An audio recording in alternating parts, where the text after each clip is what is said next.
Nako po, ito maganda kong pag-usapan po at reaksyonan po mga kabida. Hanggang ngayon ay hindi pa rin mamatay-matay po mga kabida itong issue po ng pagkakatalaga po kay Senator Chis Escudero bilang presiding officer po ng impeachment court kamakailan lang po tinira po mga kabida ni Senator Amy Marcos.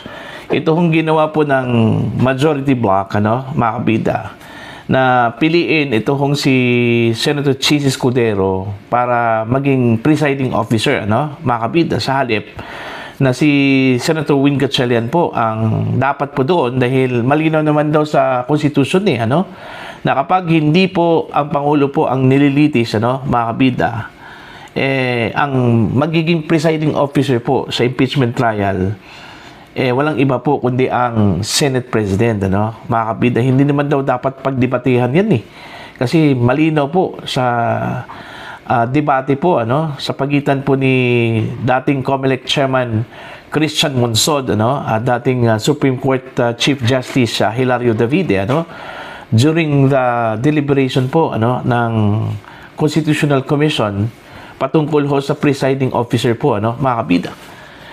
Ang nangyari tuloy, katawa-tawa daw, ito hong si Senator Win. Okay? Tinawag pa nga niya itong presiding officer po, mga kabida. Dahil palagi hong nasa tabi po, ng presiding officer po ng impeachment court na si Senator Chis Escudero, mga kabida. Ito, babasahin ko muna, ito hong post po ng News 5 at ipaparinig namin sa inyo yung naging pahayag po ni Senator Amy Marcos po, mga kabida. Presiding officer Senator Amy Marcos took a direct swipe at the election of Senator Chis Escudero as presiding officer of the impeachment court by referring to Senate President Sherwin Gatchalian as the presiding officer, mga kabida. Ewan ko kung natatawa ba kayo dito. Okay? O yung ginawa po ni Senator Amy, pangungutsa yun. O talaga lang dinidepensahan lang po niya, ito hong si Senator Win na tinanggal bilang presiding officer po ng impeachment court, mga kabida. Ito, pakinggan muna natin. Ito hong si Senator Amy Marcos po, mga kabida. Uy, sobra naman kayo. Inaapi naman ninyo masyado si Sherwin. Senate President namin yan. Kaya lang, yan na nga yung sinasabi ko, nakakatawa tuloy yung itsura niya. Kasi bakit dalawa sila doon sa itaas? Alam naman natin, dati talagang ganon. Nung impeachment ni Presidente Erap, dalawa sila. Kasi nasa konstitusyon natin, kapag Pangulo, dapat, syempre, yung Chief Justice ang nakaupo, kasabay yung Senate President. Eto nga, nakakatawa tignan, kasi dalawa sila. Kung sana, walang papel si Sherwin na aming Senate President, bakit si Chis pa ang pinili? Yun na nga ang mahirap Kaya nga pinag-uusapan nga namin, natalo kami sa boto. Ang sa akin naman, kung napakaliwanag sa konstitusyon at napakaliwanag yung debate ni Christian Monsod, ni Chief Justice Davide, ang liwanag sa debate nila, hindi na kailangan ilagay na Senate President ang uupong presiding, kasi klaro naman, ang tanging exception lang kapag Pangulo, kaya Chief Justice. Yun lang naman ang liwaliwanag. Bakit pinag-dedebatehan pa? There's nothing to interpret. It's very clear. Ayan, napunta pa sa alanganin ang pobreng Sherwin. Pambihira naman. Pagkatapos nun, ginawa pa nila, they put it to a vote. Sa palagay ko, kahit bumoto pa ng 50 beses ang Senado tungkol sa konstitusyon, hindi namin mababago yan. Kasi constitutional yan. Kailangan i-amyenda yan through the usual process. Con-as, People's Initiative. Yun lang ang proseso. Hindi simpleng boto ng majority ng Senado makakapagpalit ng konstitusyon. Naku, yan ang nga sinasabi ko. Nag-umpisa sa mali, lahat ng susunod, mali-mali na.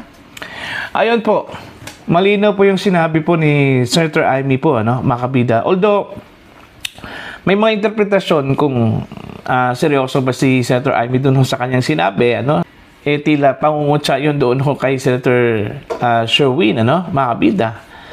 Tinawag po niyang presiding officer po, okay?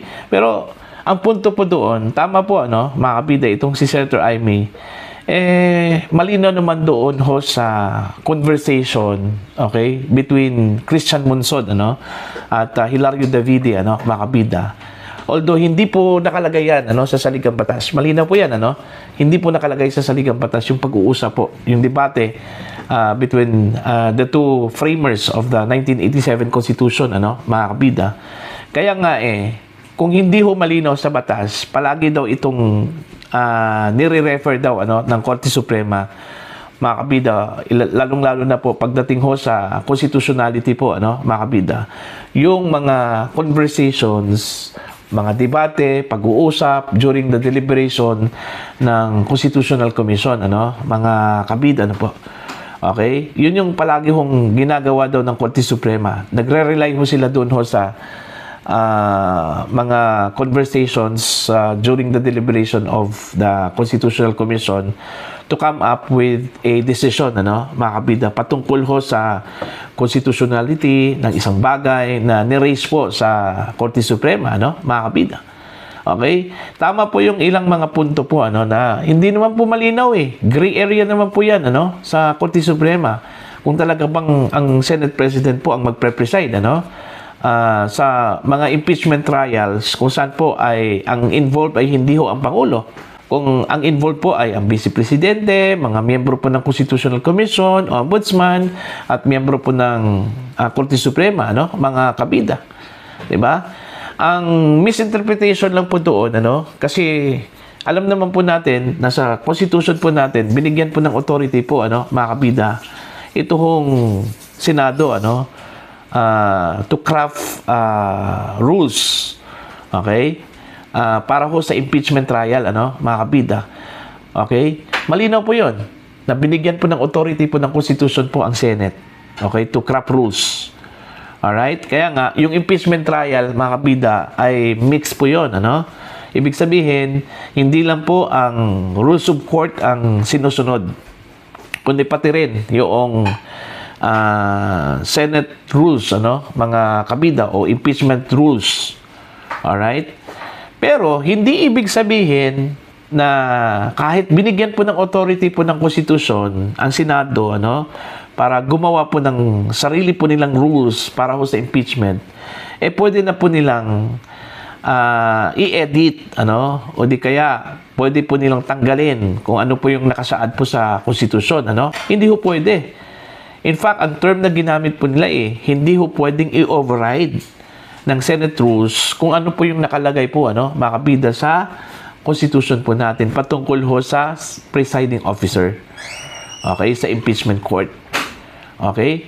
So, tama po si Senator Amy. Kung gusto po ng Senado na baliktarin, o di kaya burahin kung ano yung nakalagay ho sa Constitution, ang mainam na gawin po ng Senate, okay, mga kabida, magpasa po ng resolution, o di kaya batas, mga kabida, para amyandahan po ang ating saligang batas.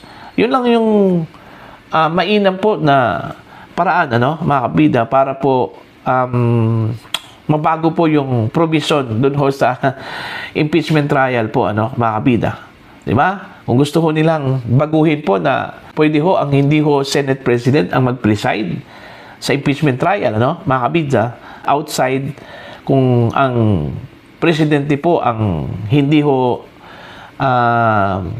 anong tawag dyan, nililitis, mga kabida, po. Okay? So, yun lang po, mga kabida. Meron pong pending petition ngayon, dyan po sa Korte Suprema. Okay, matapos pong maghain po itong grupo po ni Attorney Bobby Torion, mga kabida, at ilang pang mga abogado, para questionin itong pagkakatalaga po, kay Senator Chis Escudero bilang presiding officer po, mga kabida, ng impeachment court, okay, sa impeachment trial po ni Vice President Sara Duterte, malaking epekto daw ito, sa buong proseso, mga kabida.